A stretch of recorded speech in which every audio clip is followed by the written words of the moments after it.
this? You do research. I fumbled the bag a lot, but it led me here. Every week, I tweak my CV. A lot of creatives are driven by fulfillment, not money. We decided to call it the Detty December. Nigerians loved it so much. Then we came to Ghana. Then I said, we'll call it Detty Rave. Fallouts for me means you're growing. That's the curse of the creative. It's a gift that I can't suppress. Yeah. How did Jumbo Species start? My dad wasn't the most supportive with me pursuing creative arts. My mom was. I wake up and there are messages from people saying, bro, you changed my life. I had to resit some of my papers. Creatives in the West are the ones that are living good. Why can't creatives in Africa, which is a very youthful market, also be able to live that life? But I felt this emptiness. Why is branding important? The end goal of branding is loyalty. That's the future of Jumbo. In 50 years, when you're not around, what do you want to be remembered for? People should remember that I fought for it. I paved the way for that to happen. Have you started recording? Yeah.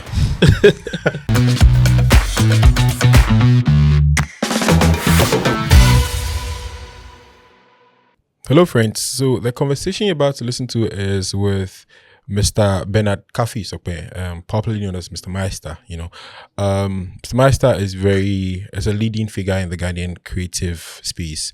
He's the founder of Jumbo Spaces, an end-to-end space for creators of all sorts. And I think one thing he admitted is that he's not opened up like this before, so we have an exclusive on our hands. So yeah, I hope you enjoyed the conversation as much as I did. And our mantra remains: just build something. Hello friends, a quick pause before we continue the conversation. If you're enjoying this conversation, kindly hit the subscribe button. Also, do well to share this episode with a friend, and if possible, leave a comment in the comment section.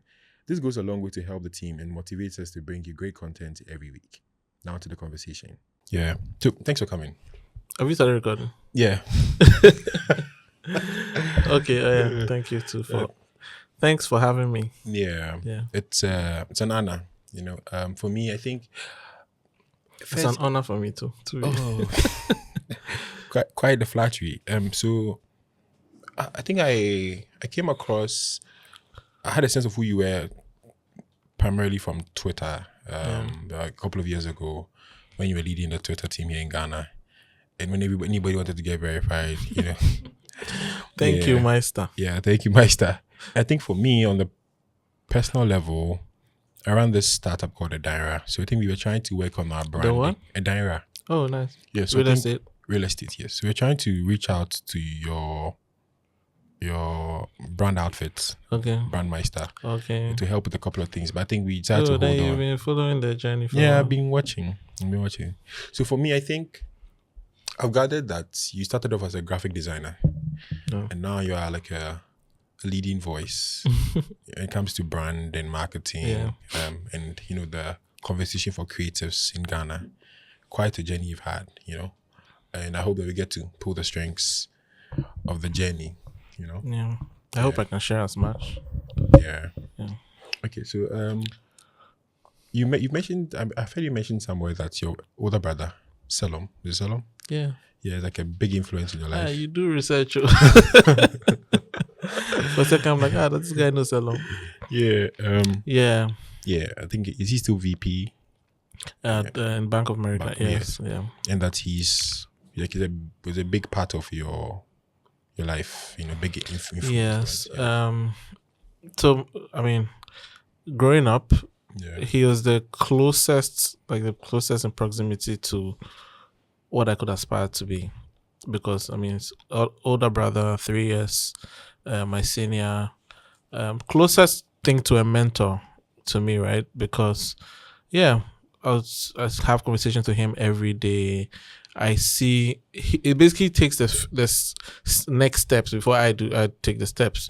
So, for example, he went to Presec. By the time I was leaving Alcid Academy, that was JSS, I had no idea which school to select because I didn't know who to look up to. Or, I mean, a lot of the people in my class then were saying, oh, Adisa Do, Fansipim, Achimota, and then some to the other ones are going to the SOSs and leaving the country.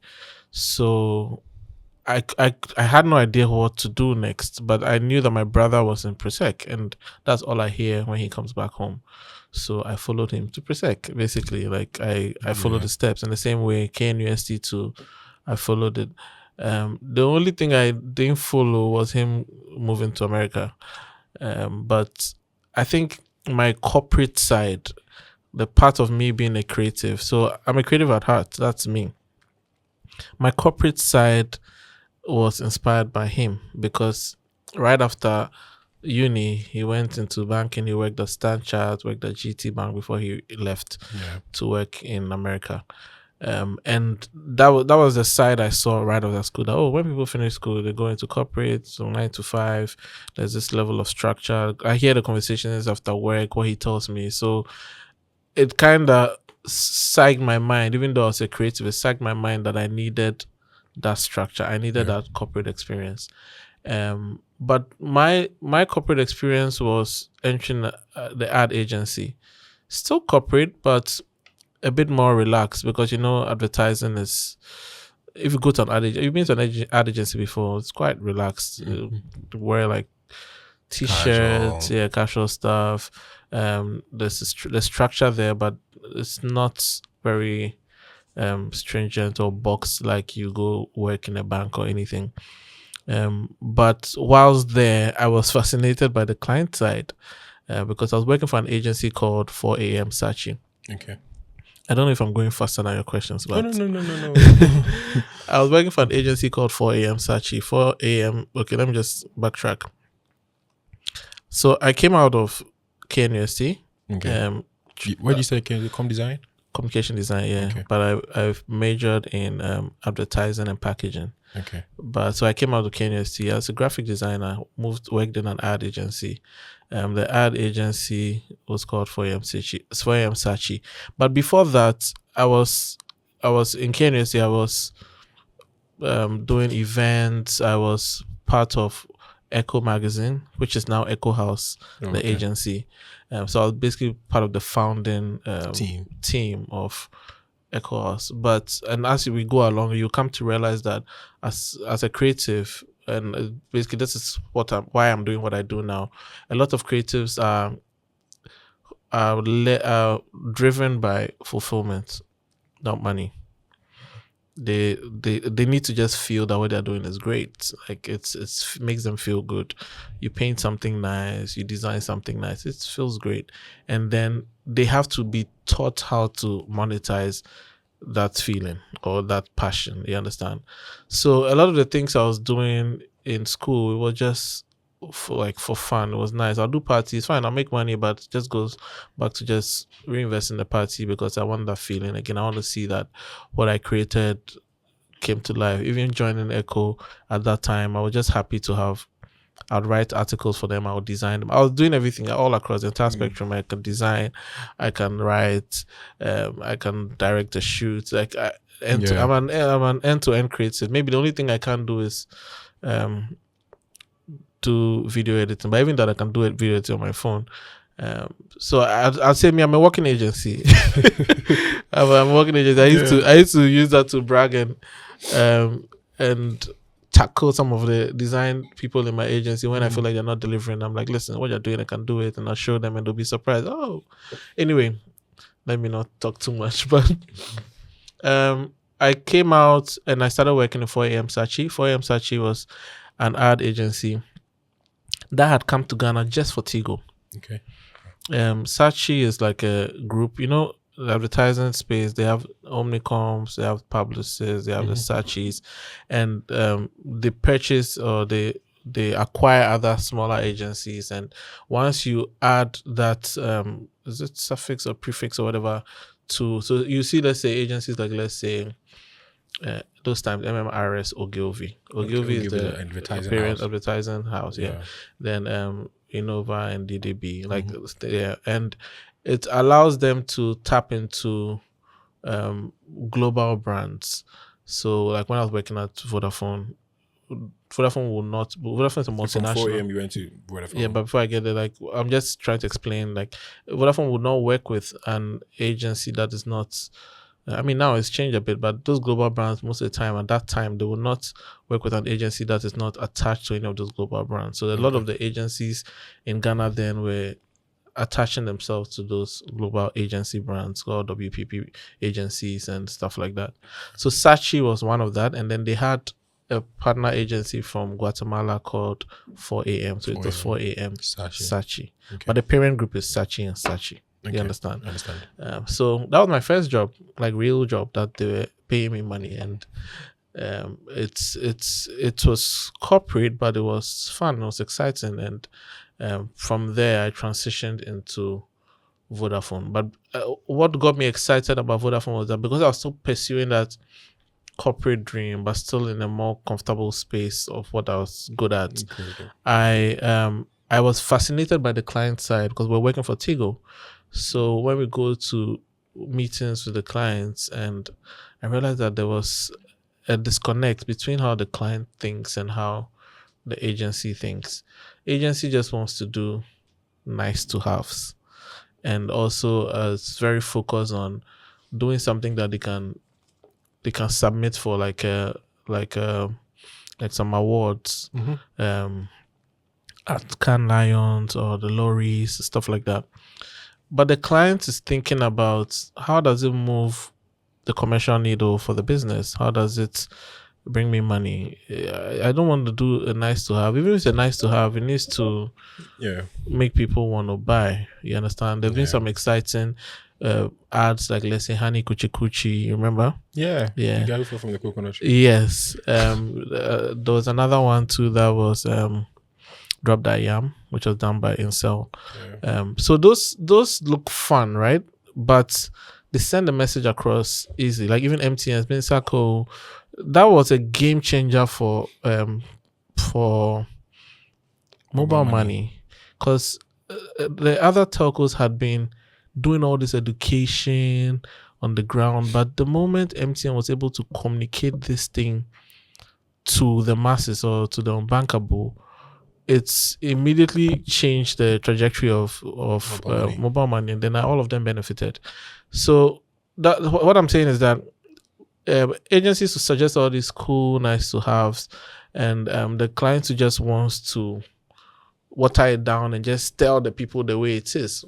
But there needed to be someone in the middle to be able to make sure that both understand each other. And I realized on the client side, a lot of the clients were just pure marketing people and were still wearing their commercial hats and didn't want to relax a bit so that the agency will suggest really cool things. A few of them will be willing, and then once the idea has been pitched well, they agree to it. I'm not saying they were completely discarding it, but because if they were like, we wouldn't have all these exciting ads.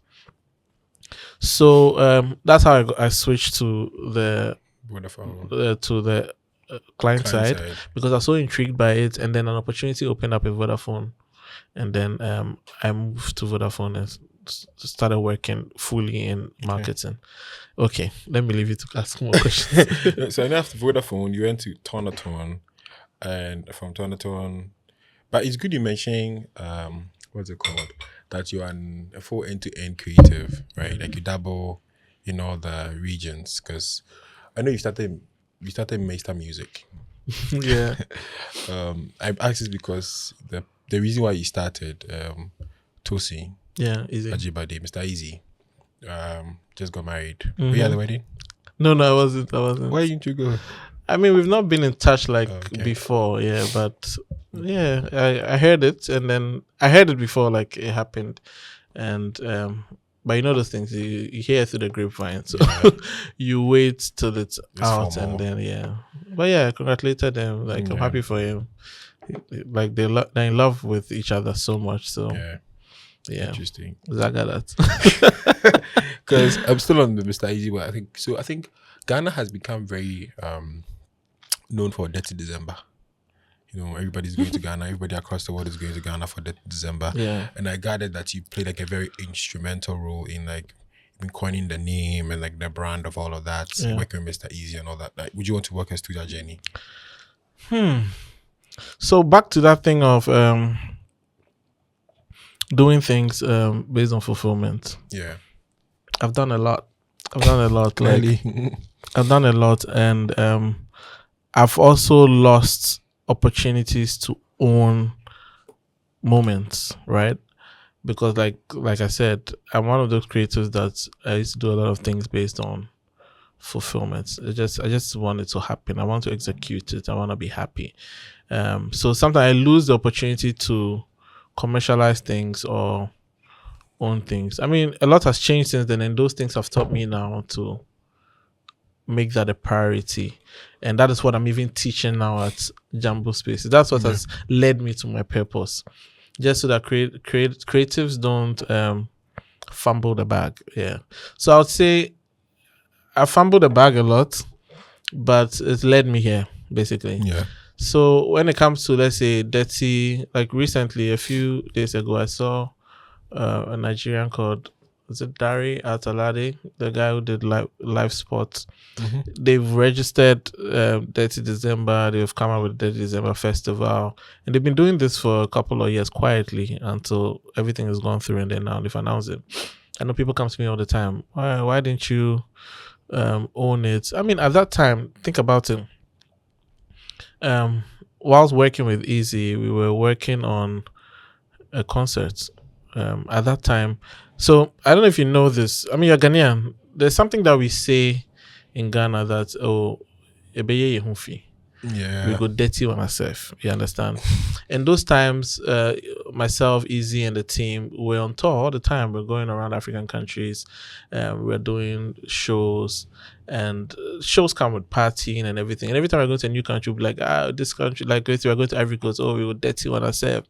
So when Easy goes on stage and he performs so well and he comes back, we call him a dirty boy. Like, we give him fans. So it became a thing, like among the camp. Like, we're calling Easy the dirty boy. He also picked it as his thing, put it in his bio, became the dirty boy.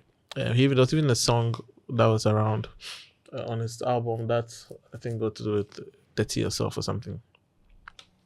So now we're looking to do a show in two in Nigeria, actually, Lagos, Abuja, Lagos. Then we're gonna do Ghana. So you like his manager this time? Yeah, I was his manager then. Okay. I think that was around 2017. Okay. Yeah. So there was a name for it. Actually, there was a name for the show. It was the Life is Easy tour. And then they did one in Abuja. I was at Abuja one. Came back to Ghana, started mapping out the one for Ghana, and then they did one in Lagos too. But when we were planning the Lagos one, because of how big Lagos was and how how intense it was, and at that time it had entered December, like it was getting to later, like middle part of December, we decided to call it the Detty December edition.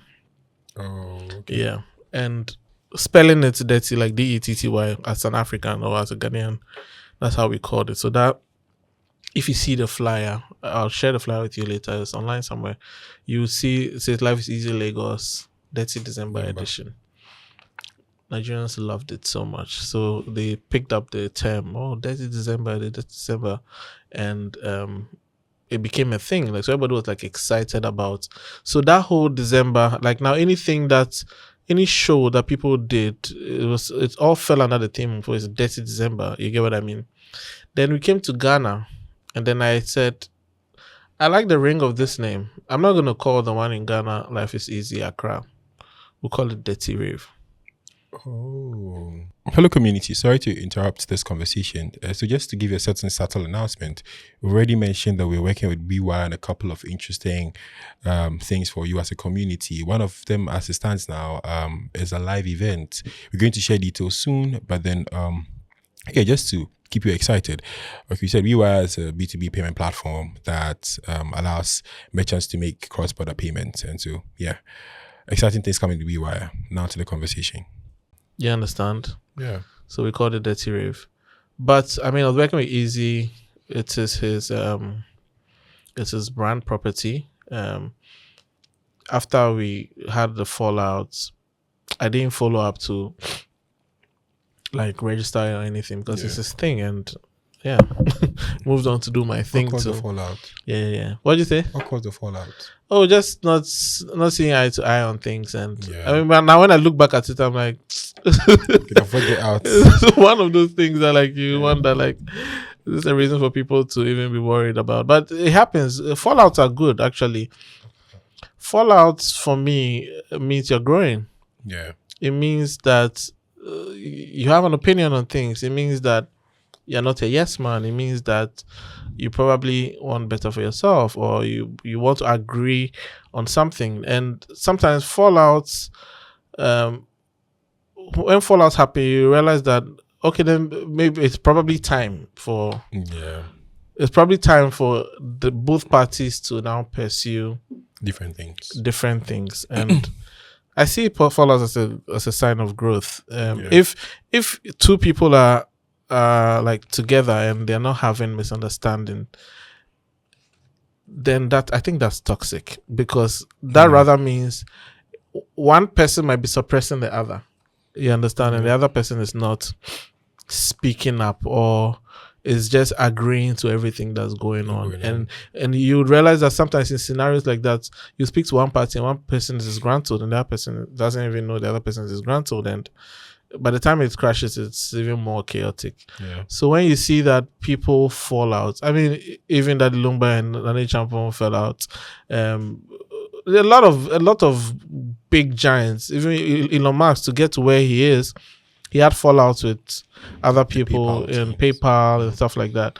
And it keeps going on. Every day I hear of some fallout. There are bands that fall out. There are even siblings, even P Square siblings are falling out. And it's normal. It's part of business. It's part of life, part of friendship. Even marriages, people fall out. People that have sworn oaths to before God, they fear God, to stay together, and then they fall out. So it's so normal for fallouts to happen between it's healthy business people. Oh, but we're cool now. Like, he sends me messages, sending messages, we catch up, but just that we don't work together. It's good you mentioned this, because I mean, on your personal websites, you describe yourself as a brand professional, a thought leader, a culture shaper, and an entrepreneur. So you actually shape the culture with this whole Detty thing, a cake scene. Okay, so for me, it's very tricky. You say that you built for the moment as a creative, and didn't commercialize things a lot, and that's very tricky. That's a kind of oxymoronic, because for a creative, I feel like you've had like a very intentional and extensive corporate experience. Whether it was with 4 a.m. Sashi or Vodafone or Ton. I know at some point you worked with Fido for a couple of months. And so Haptel, all of that. So it's like, how this person who's had so much corporate experience, not losing out on opportunities like that. Yeah, that's the curse of the creative. I'll just say that. Wow. No, that's just the curse of the creative, and creative need to be intentional. And this is why I am so big on what I do now, with that purpose of making sure that creatives don't fumble the bag. Creative needs to be intentional. They need to sign contracts. They need to read contracts. They need to have business structure. And not all creatives have time for that or are focused on that. So that's why you have to work with partners or people who would make sure that happens. I have co-founders now, and those co-founders, carefully selected co-founders, and they protect me basically, because they know me. They know that if you and I sit down right now and you want to engage me for a project and you start telling me your idea, I get so into it. I get so passionate about it that by the time we get up from this desk, I'd probably have given you, I mean, you heard a conversation I had with the lady downstairs. That is consulting. But by the time I got up, I've given her an idea. Next thing you know, she'll probably start championing it, and you'd wonder where it came up from. But it just came up from a conversation from me, and that's just how I am. I just think it's a gift that I can't suppress. I think on my feet. Like, I could sit here and then give you ideas for this thing that you're doing, and I might walk out of here and it might change your life. A lot of my ideas have changed people's lives. Yeah. I'm yet to see it change my life. But Yeah. I won't even pretend that, no, it's just my personality. And there were times that I felt so burned by different individuals that I'm like, do I change my personality just so that like, but I can't be, it's so inauthentic. Like I have to just maintain being myself and find other ways to protect myself. So I have co-founders that protect me. I have structure now. I have processes in which, by the time you engage me, I protect myself basically. Yes, and that just helped me get to where I am now. Talking about co-founders and also tie into your, like I said, your website description of you being an entrepreneur, you build this, what's it called? Leading house, creative house, that sort of speak to what you've been through as a creative entrepreneur, creative person. Jumbo Species, we used to record this podcast at the Jumbo Species, right? What we had in our minds came to life because of Jumbo Species. And thanks for that. So that leads me to the question. I'll send you an invoice. How did Jumbo Species start? What led to that? What time was this? Were you going through like a crisis in your corporate career? You're like, okay, well, let me jump ship, or what happened? What pushed it? A lot of things, a lot of factors. And like I say this, even to every business person too knows that the consumer or your audience even shapes the way your business goes. If you're doing business and you're not listening to your consumer, you create a business that's just pleasing you. A lot of factors moved us to where we are. One, I'm passionate about this thing because I've lived it. I've lived it as a creative. My dad wasn't the most supportive with me pursuing creative arts. My mom was.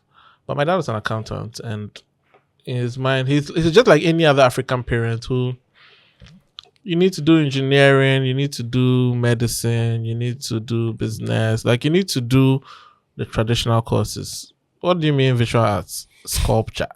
Like, I used to sit in the sculpture shed in Presec. And Presec is science school, National Science and Maths quiz. And then I'm sitting under a shed at 8 p.m. with a little light shining on my hands, and then I'm molding clay and pounding clay, and seniors are just passing by and they peek into the shed and they're like, hey, you people come to say you can't pound clay. What do they go do in the future? Like, that is what I lived from home, from my dad thinking that, what's he doing? To your peers or anybody just basically not regarding what you're doing as a creative. So I've always had that thing in my head that I need to prove a point. I need to excel in this thing that I'm doing because I'm very passionate about the creative arts. And it continued like that. Even when I was going to uni, I delayed 1 year before I went because the pass mark could have gotten me into the school, but they prioritized science and engineering and stuff, and then I didn't get into the school, so I had to resit some of my papers just so that it increases the pass mark, and then now I could outright get into the school. And that's just because I wasn't doing a traditional course, right? So there's that too. So I've basically been served the short end of the stick as a creative, and I'm not the only one. I am one out of a few who has risen to the heights that a creative person will rise to, like a pure creative person. There are people who are practicing it now but had maybe science backgrounds, and where their parents pushed them to still do the traditional thing, and then they broke away. But I've followed it since visual arts, communication design, So there's that part which is like, I'm passionate about this. It has become my purpose. I want to see it through. I want to create a space where other creatives who are falling out of the traditional bit, and some of them are not even able to go to uni after that. Some of them are not able to formalize what they do. Some of them are super talented but can't create businesses out of what they do. But fortunately for me, I've seen the world. Like I've traveled a lot, and when you go to the West, the creatives in the West are the ones that are living good. Think about it, like actors, musicians, fashion designers. They basically live the life that inspires other people in regular 9 to 5 or regular traditional jobs to be like, hey, I want to do this. I want to buy a yacht. I want to do this. It's creatives. So why can't creatives in Africa, which is a very youthful market, also be able to live that life? You get what I mean? So I'm passionate about it, and I really want to see creatives become very bankable, become very commercial, be able to set up structure for it to now even seep into policy making, structures, and like banks can't even fund creatives because they don't think they're bankable. There's an informality about creative arts. It's a large spectrum. It's for the longest time in the chart, it's been fashion and advertising that have been clearly bankable because fashion is tangible. You can sell this number of shirts, you can sell this number of pants and stuff like that. Advertising, because of that whole structure that has been built globally, that seeps down here, and then agencies to come, clients to come and then engage you with a retainer and da. But every other thing, film, music, animation, all those things, it's been so hard, especially now content creation, it's so hard to quantify it or make it bankable, especially in Africa. Outside the country, the structures that protect all these people, especially even in music. So my goal is to make sure that now when you're pursuing creativity, where like there are a lot of creatives, a lot of people. I'm sure you can count 10 creatives out of your friends. There are a lot of African youth who are super creative, but are stuck, are unemployed, or are actually running creative businesses. We've run a lot of incubators, and you would even see that in the beginning when they come first and we are selecting and trying to downsize to the final selection for the incubator, you realize how rough they are, like how rough, how they don't understand their businesses. Some of them are just doing it for the vibes, and the good thing is that, and the interesting thing is that creatives are such good storytellers, so they are able to build the perception of a successful business. But when you sit down with them and then you want to look at their paperwork, or you want to look at their how they call it, their books, half of them are not making money, or they don't know where like they don't even have the structure, but they can paint the picture of this is a successful brand, this is what we did. They can do nice videos, they can tell a story. You'll be watching from the outside as a core business person, and you'll be like, this thing looks good. But then you sit down with them and you say, oh, maybe I want to invest. And then when you look at the books, or they don't even have books, or some of them are not, it's so crazy, some of them are not even registered companies. No, it's true. When we're doing all these downsizing to select shortlisting, some of them are cut out just because they're not registered. But they've been operating for, let's say, 5 years. They invoice people through all these apps online. They don't pay VAT. So the gap is big, right? The gap is big. And if we are able to commercialize, we are able to put structures in place, we are able to teach them, give them the knowledge that would allow them to be bankable, or be able to have even a credit score for a bank to say, oh, we can give you a loan, or we can invest in this. Afrixim, I know for sure, are struggling. They have a fund for creatives. I know for sure that they're struggling to support the creatives, right? Okay. Because they don't know. They're a bank. And when they request, and I hear that all the time, I have people who come to Jambo who are telling us, oh, we're trying to access the Canex fund, and they tell you plainly, they tell you that they're struggling because they don't meet the requirements. Yeah. Do you understand? But if they had a structure that other business people would have, they would be making bank. You get what I mean? So the question was, why am I doing this? Yeah. First, the purpose. Two, I'm trying to get these people to have economic opportunities. And also I'm trying to also make money. Yeah, in the process. Yeah, I'm also trying to make money, and it's becomes my livelihood, or that's what you call it. Yeah. So yeah, multiple reasons why we are doing this. Yeah. Your answer to my question about why we built Jumbo kind of, to a certain fair degree, resolved for me the oxymoron that, there's somebody who had an extensive corporate experience. You're always in like the corporate, I had a corporate identity, but then lived for the moment. Acceptance and validation. I say this because, with all that you said about building Jumbo, right? The core of it for me is that you're building a community where creators and creatives can feel accepted and be validated and make money. And essentially money is a priority. Yeah. So if you hear our how they call it, basically our ethos, what we stand for, it says we are trying to empower African youth to turn their creativity into currency. Yeah. So the end goal is to let them make money, because when you have money, you're liberated, and you can prove a point to your parents. What did you say? And you can prove a point to your parents. Yeah. Because when you were talking, I had a friend called Jeffrey, brilliant, creative, visual designer, and he had this tension with his mom as to why he's doing what he's doing, and constant pressure for him to go get a job or go find something to do. And now I see you have an older brother who is the classic ideal African son. He's a numbers guy. He's just doing his bank. Exactly. And I'm sure your father will be so excited about him and what he's doing. Would you say that for the want of your father's validation in that regard as well, but like, okay, well, let me also do this thing too. Let me also go and work at Vodafone, or let me, other than, because right after school, come design, you could have decided to venture out and start exploring and doing these things on your own, right? But then, even though I want to do that, just so that I don't have a fallout or, solicit the wrath of my father, or more like get his acceptance, I would also stay this course. So even though you are in that corporate environment and corporate, you identify as a corporate person, you're really not.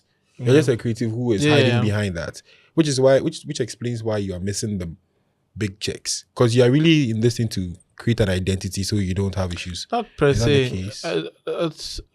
I love the structure too. So I'm like a hybrid, and I always say this when I even speak at places, that if every creative should have at least a year or two experience working in a corporate structure. It allows you to speak the lingo. It allows you to understand even organizational structure. It allows you to present yourself properly, because at the end of the day. But did you know that going into it? No, initially I went into it because I'd seen my brother in there, and I was intrigued. But by going in there, that's what I'm saying, a lot of things are led by fate. But by going in there, I saw the importance of being in there, because I engaged pure creatives who have never had any corporate work experience, and I understand why they put off banks and they turn off investors because of how they even interact with them. Do you get what I mean? Yeah, I get it. I even think at some point, because not everything you learn in school, but you have to practice it, and then the world is so different from what you learn theoretically. So yeah, that's structure experience is important. Even if you don't get the opportunity to work in corporate, you just want to be a pure creative. There's nothing wrong with that. Yeah, there are pure creatives who are doing amazing, but you need to be able to partner, or you need to be able to be willing to learn from either some mentor or so mentorship is like a big thing, and that's another thing to that we are championing so much. I'm working on a product that is going to democratize mentorship and make it accessible for all Africans. I can't give too much detail on here, but yes, mentorship is another way. So you don't all necessarily have to be a corporate head, but you can be a pure creative, but get some level of mentorship from someone who's done it before. Yeah, to be able to. How's your relationship with your father like now? That is past. Oh, yeah. He actually passed. He died of COVID. Oh. Yeah, quite recently. But so when I say my dad wasn't too excited about me doing, so when I say my dad wasn't too excited about me doing creative arts, he wasn't radical about it. I just knew that he could not be bothered about that. Yeah. But he was still supportive at some point. So he was not the radical African dad who says this thing you're doing is crap. No. He just made his point clear in the beginning, but after a while he just accepted. He was never like against it. No, you pay my fees, you support me. But I just knew that the one that was excited about it and was so intrigued about everything I'm doing was my mom. Yeah. Did he see the fruits? Did he get to see the fruits of that? Oh, asking my dad. Oh yes. Yeah. Before you passed, he was enjoying. That those times that I was working at Vodafone, and I think it was right before the Twitter job actually. Okay. Yeah, it was right before the Twitter job. So he saw me do Vodafone, Tonaton, all the other things I did. He saw that. Oh.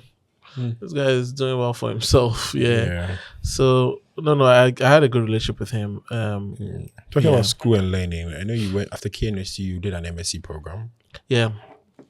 That one was so interesting. Like at some point in my career, I wanted to like just focus on being like a brand consultant, just supporting brands. That time I'd set up Brandmeister. Yeah. And every time I said I wanted to go to school, everybody was like, but you're living it, you're doing all these amazing things. Yeah. Why do you need to go to school? But I felt this emptiness. I felt this thing that I felt like I didn't know what was happening in the world. I felt like I needed some level of validation to say that, as I'm doing this as a brand person, I have at least some qualification to back it. Even though I worked in all these companies, I was a brand manager and stuff like that. But so that's why I went to school. I only went to school because I was curious about what was happening in the world, and that's why I didn't do that here. I decided to leave to go and do it in the UK. Yeah, and I went to UK because it's the home of brands, basically. The first brand in the world, the oldest brand in the world, Stella Artois, started in the UK. So I just knew that I needed to go see what was out there in the world so that I don't feel like I'm missing out on anything. And then I also wanted that physical validation that even if anyone tries to punch a hole into what I'm saying, I'm credibility. Like, I have an MA in brand leadership. That was it. So MSc, in brand leadership, and from the Norwich Business School. And you can't tell me nothing. I have this number of years experience. I have an MSc in brand leadership. I've worked for these brands. I've seen it all, and it was an exciting period for me because I interacted with brands from all over the world, like Asian brands, British brands, American brands. I did a pitch at Sephora. I went to all the big agencies you can think about on field trips and had shadow moments with like people who are actually doing things there. I worked on projects for a lot of global brands. I went to Future Brand. It was an exciting period, and it's validated what I wanted to do. So by the time I came back, I had this fire in my belly that, listen, I'm untouchable. But that fire not deflated. I kind of started.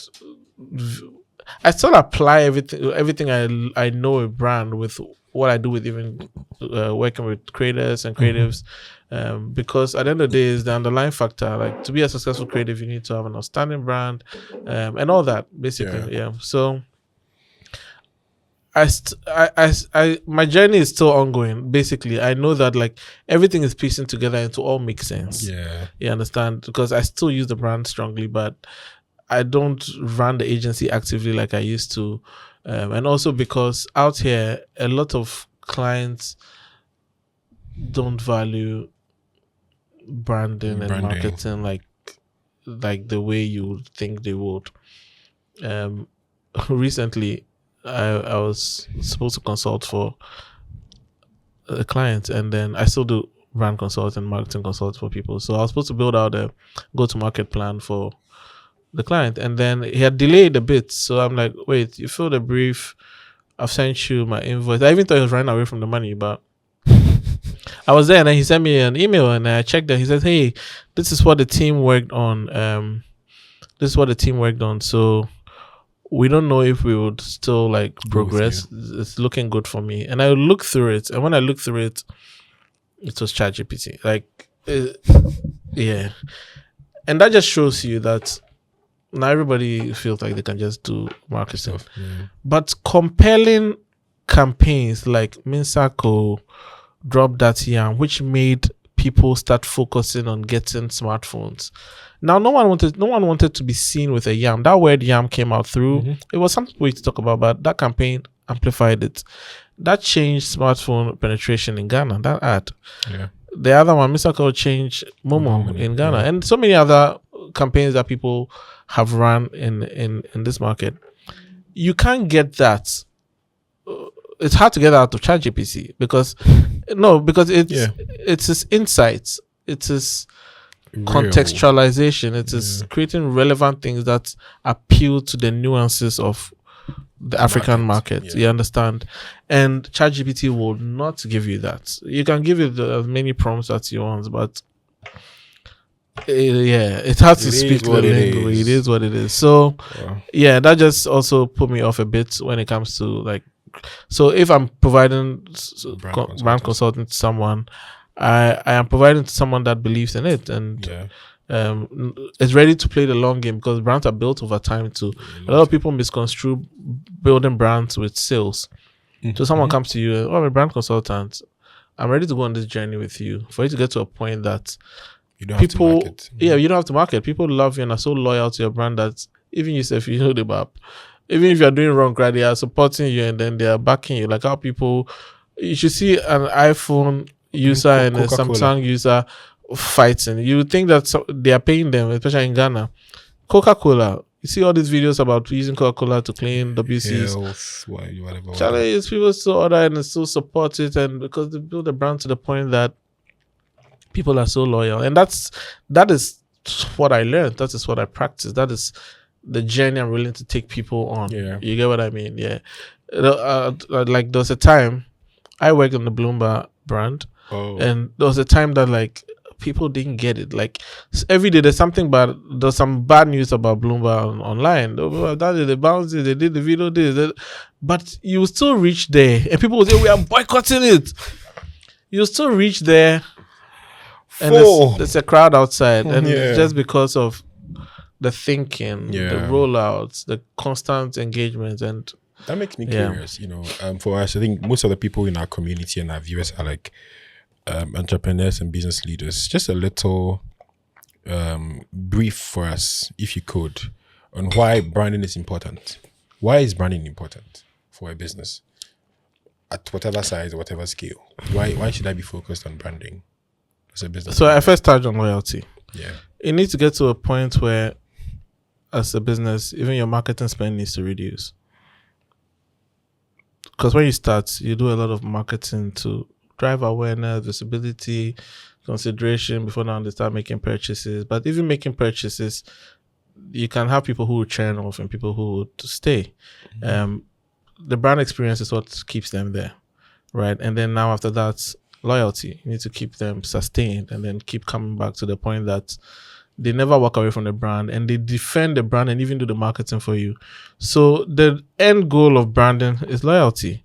Keep people so loyal that you are doing less marketing, they are doing the marketing for you, and you're just focused on fine-tuning the business and keeping the experience great. So that's one thing. Branding too is the reason why people make decisions, right? Brands are built in the heart, not in the mind. Someone can meet you and say plenty things that will buy this, but at the end of the day, even if it sounds very convincing and stuff, you might not buy it because you don't feel it. You don't feel like you should pay for it. You understand? Yeah.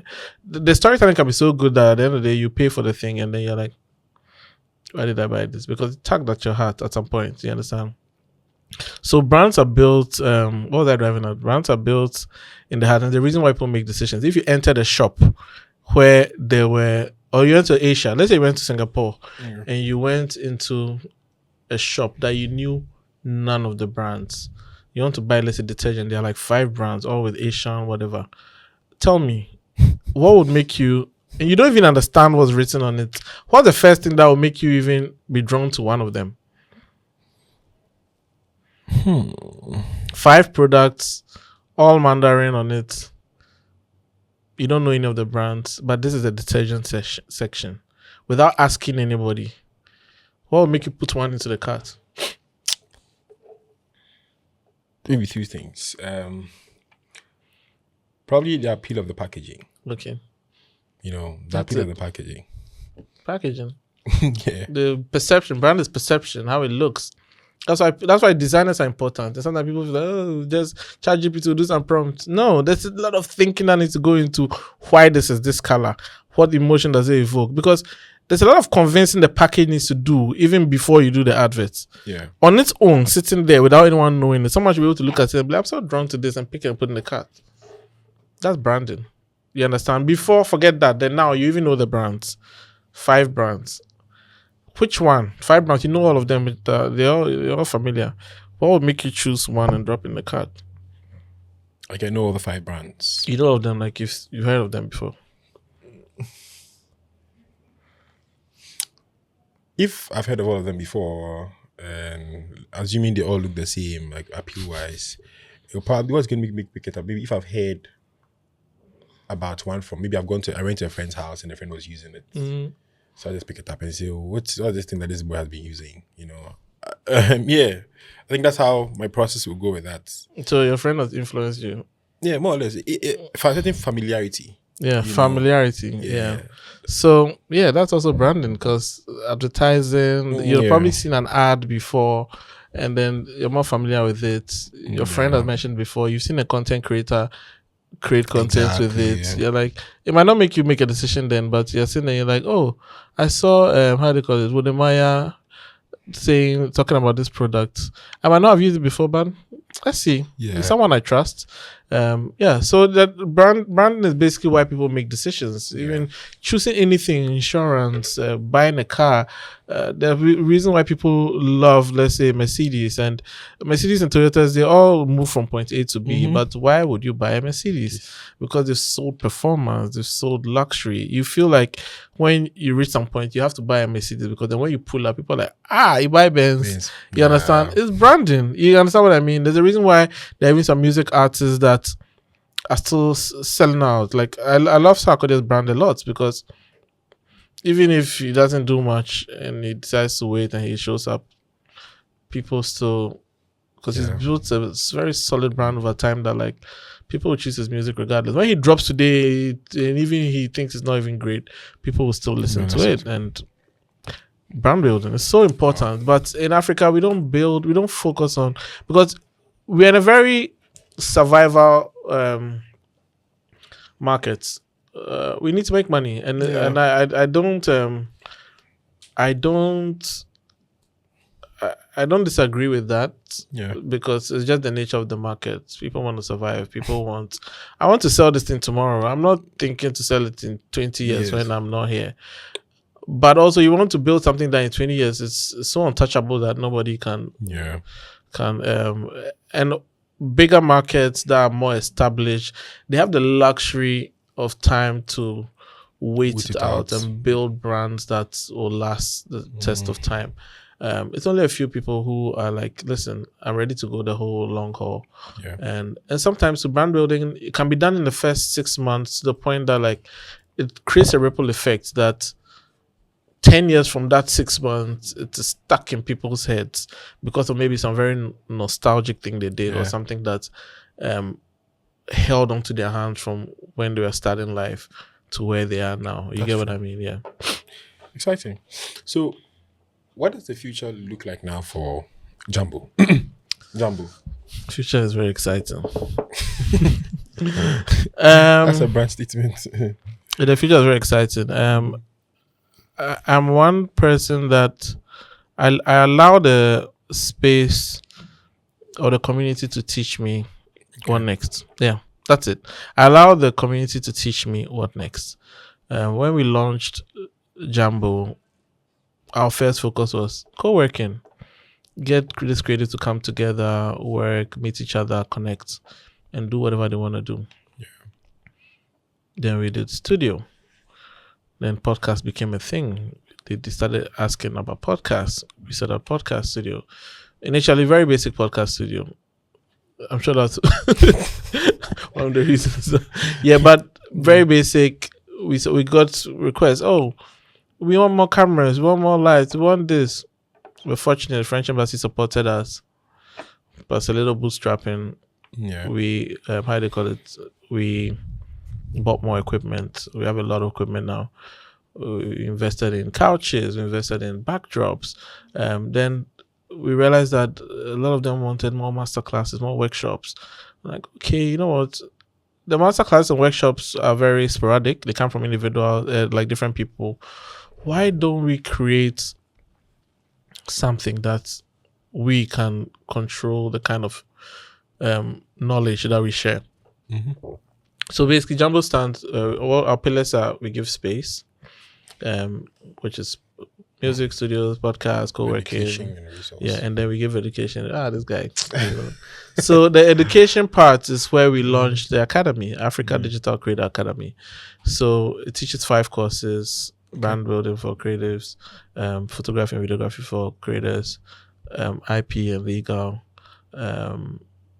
monetizing your content, and then pitching and storytelling. And we want to add more. We want to even partner with a global tertiary institution so that they can give out some sort of certification, because right now it's not really giving out any certification. It's just our certification, and we are not an academic body. We don't even have the what's the word? I don't know, accreditation to be able to do that. We're just teaching people the knowledge that we have. And we want people to have something that, hey, if someone sees it as part of their resume, it can even get them a job. Not to say that even those, without even the accreditation, those who pass through ADCA, 800 applicants, we had to shortlist to 25 because it's a physical space. Out of the 25, about 18 of them are working now. Some are doing internships, some have full-time jobs. There's even one that's working in Rolling Stone Africa now. Yeah, so we empowered them and we handheld them and guided them to be able to make something for themselves. And that is that fulfillment. Like I go home every day and I sleep well. I mean, I'm still an entrepreneur and it's still bleeding my pocket, but I still sleep well knowing that I wake up and there are messages from people saying, bro, you changed my life, or I'm working here now and I love it and it's really opening my mind to that. There's even one that's working at Publicis, Innova. It's been exciting, like super exciting. So the future now is to move in the direction that the community wants. We are about to scale up digitally. Okay. We want Jumbo to be beyond just that physical space in Chado. I dream of a future where any creative in the Jumbo community can go anywhere in Africa, can go to Malawi, can go to Nairobi and have access to a space, have digital access to resources. We're building an e-learning platform for the Digital Creator Academy so that people who couldn't come and sit in the room, like all those 800 minus 25 people that could not do the course, and some of them were even other African countries, they should be able to register for the course online and do it, or zoom into the class through a hybrid learning model and learn all the things that we're sharing. So we are looking at a more digital world. We are looking at scaling up, and we can only scale up digitally because I don't think I have the resources to build multiple Jumbos. I don't mind partnering with hubs. It could be a Jumbo affiliated hub in any country in Africa or the world where an African creative. Yeah, that's you actually have to. Yeah. No. That's what we need to do. Yeah, you must. Because I think I heard you say that the reason why you even chose the name Jumbo is Swahili for hello. Yeah, because we have dreams of being all across Pan-African. So you must. Yeah. So that's the future of Jumbo. Digital, scalable, accessible, make creators bankable, and have basically freedom to. I have this. I don't know if it's the last question, but it's not the last question. I'm sorry. So when we were talking about brands, you said something along the lines of, in our markets, people want to,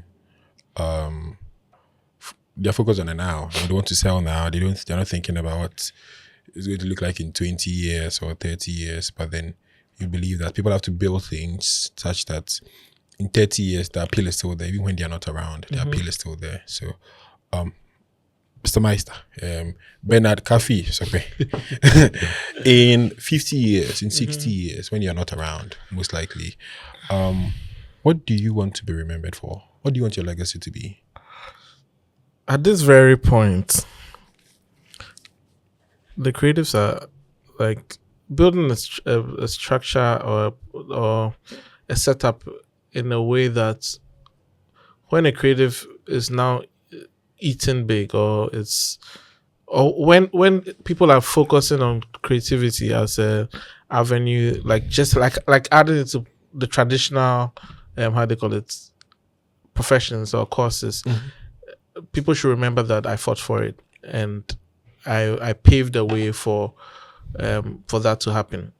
When I started Jambo, right, I can bet you there was nobody that was talking about doing anything for the creator economy.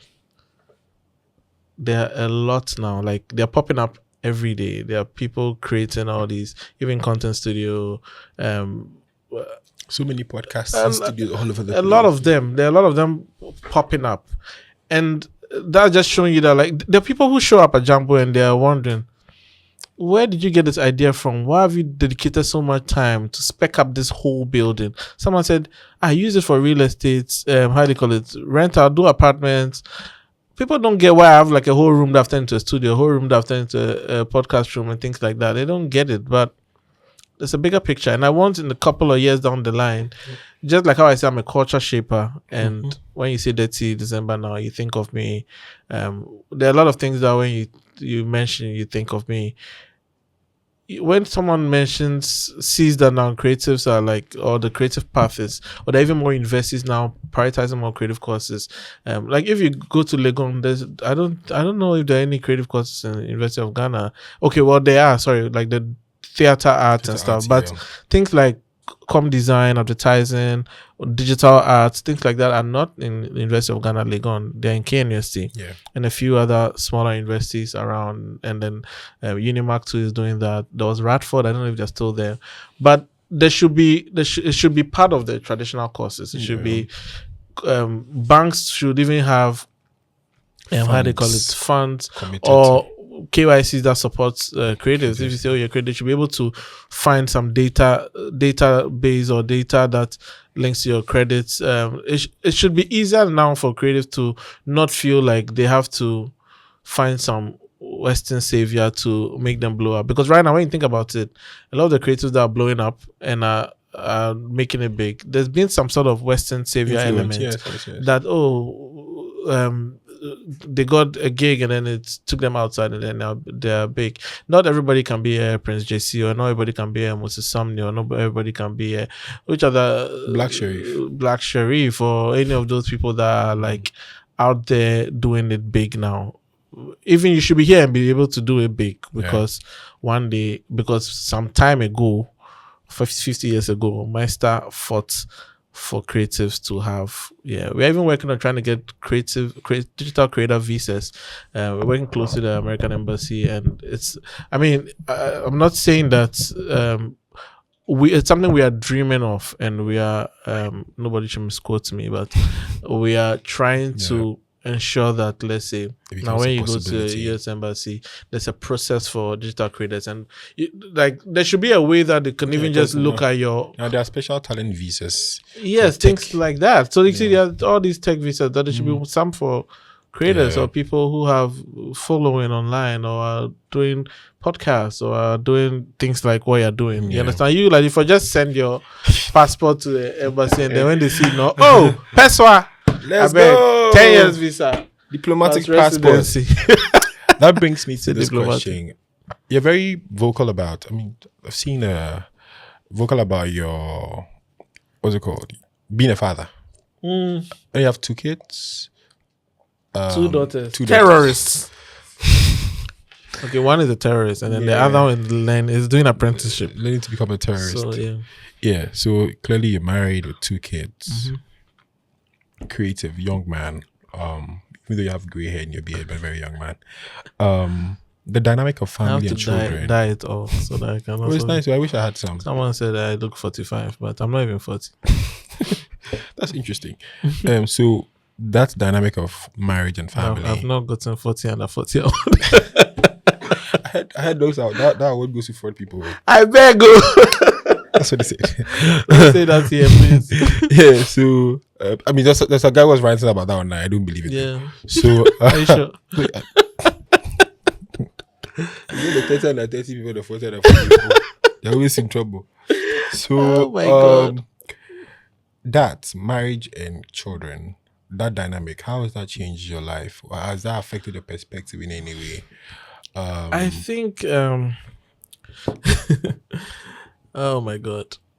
I think what marriage does or what family does to you is it creates is the word equilibrium?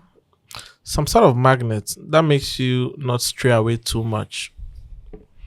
So when I was younger, no wife, no kids, nobody to be accountable to, and have the conscience that, hey, I'm a father or I have a wife at home.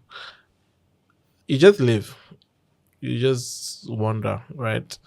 It's not bad to wander too, because it can take you on adventures that would, or whatever, turn your life into something else, something positive.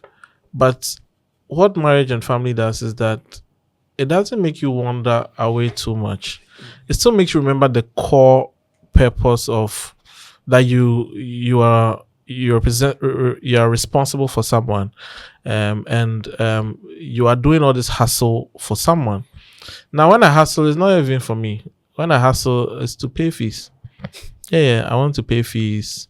I want to make sure my family is comfortable. I want to see my kids grow and be happy. I even get opportunities outside Ghana, and sometimes it's so hard for me to consider them because I have a fear of missing a stage of my children's growth. It's like one of my biggest fears. Like when I even travel and I go, last month I was away for 3 months, and then when I came, my daughter looked taller. Hey, I wasn't having it. It was. I felt bad, but I mean, I shouldn't feel bad because I was talking to them every day. But by seeing her in person, I'm like, hey, just 3 months, she looked like a different person. She was, even her mannerisms and things she was doing, like this person has grown in just a short while I've gone.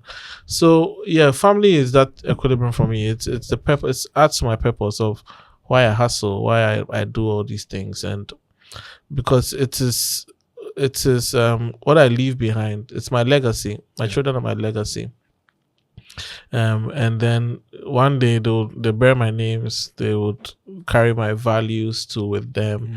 And because me sitting here, I have a bit of my dad's values, a bit of my mom's values, plus mine. That makes up. That's what everybody is made up of the people that they grew up with. Or if the streets raise you, then you go have streets values. So it's family gives me that magnet, that pull back to it's like how a drone comes back to base.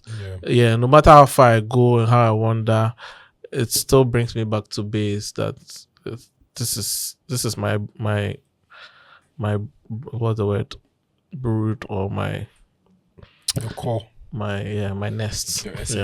Yeah. Thank you very much. Thank you too, Mr. Bernard. Did we make 2 hours? Almost. Kidding. Yeah. And I think for me, I've been in spaces where I've had a couple of people mention you and see you as an inspiration for doing what you do. And me personally, for this podcast, when my boss Dick came up with the idea for us to do this, you provided the avenue for that Every to time happen. I mention his name, I want to laugh. But go on. You provided the avenue for that to happen, and I think hopefully that is the tale for other creatives moving forward, and the legacy you wish to leave behind is, comes to fulfillment. And all the best in all your endeavors. And thank you so much for taking the time. Thanks for also taking time. And I like what you're doing. And these conversations need to be had. A lot of people are just focus on what is online, looking at people's lives, all the packaging, feeling like they're not doing enough. A lot of people too are doing shows like this, and people are just there talking about, you need to be motivated, you need to be this, you need to be that, but people are not talking about the truths, the difficulties.